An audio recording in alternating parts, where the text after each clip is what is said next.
So this Avogadro number stuff's pretty important, isn't it? Not necessarily as a molar mass aspect here, just as what it is. Like, that's what you're trying to key off on as the mathematician, right?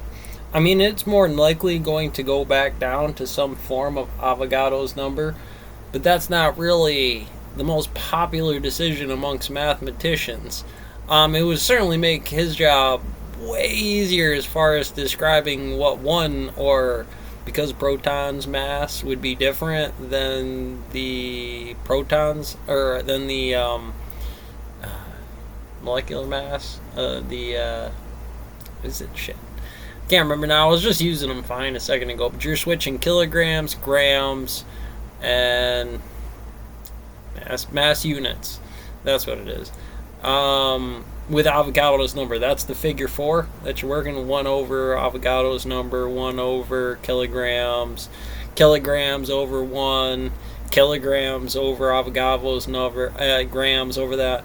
And so you'll get grams and x, because I have to have some form of x, whether it's the carbon atom, which I think, what was it now?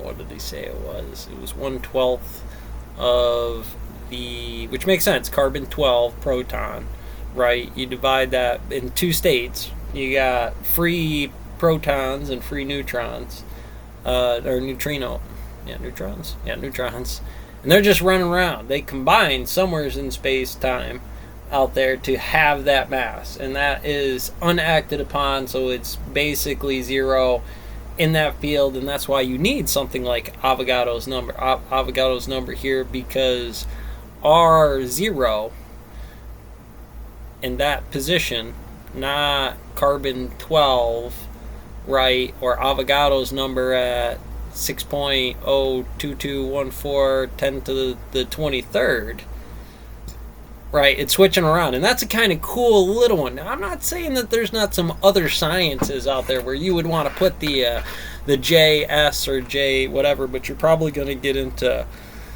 ESP, which or ESP or N, because of the neutron and the proton. And basically, you're saying right there that this is a boson, this is the fermion, and this is the boson. Yeah, the boson, fermion, and the ennion in this case would be the electron, or the inverted square Klein bottle type issue, where this thing is happening. It's a happening in there, but you're certainly not going to use Avogadro's number here for everything. So was it that? Because this is pretty tight to the core. That's why. And now alphabetically, this is a nightmare. Your E equals Einstein, Hamiltonian, or the Engling's value there, E. It can be E on ontology if the environment is, energy, and we've defined that to be some kind of breakdown. Why that theory is so popular, because we're describing E as some value, voltage, force, and how to really break down this log chart, because I don't necessarily need the log chart, and I don't necessarily need practical things, but I would need some of that three-phase in this zero state, probably some kind of three-phase with a object. I was using the pot plants earlier, and some other variants on what that is. I'm generally associate most things got to have two purposes. What is, breeding. That's a good one for it. I go right down the bunny trail for that thing and just have a good time with creating some symbol for it. And again, as much as that is a part of what it is, that's some real stuff apparently with molar masses and acid, and that works.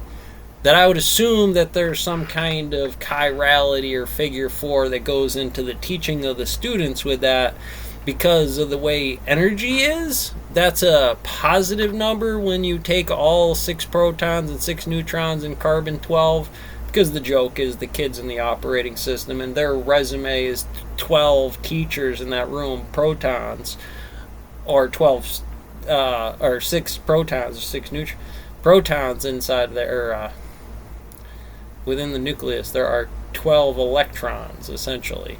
They are made up of protons, neutrons, and what is an ennion, some kind of alpha, beta, helium-3 kind of thing inside of there, which it is. And you got to play that out in 2 dimensions, between dimension X and dimension Y, which is an ontological standard in this operating system. I'm going to let you chew on that.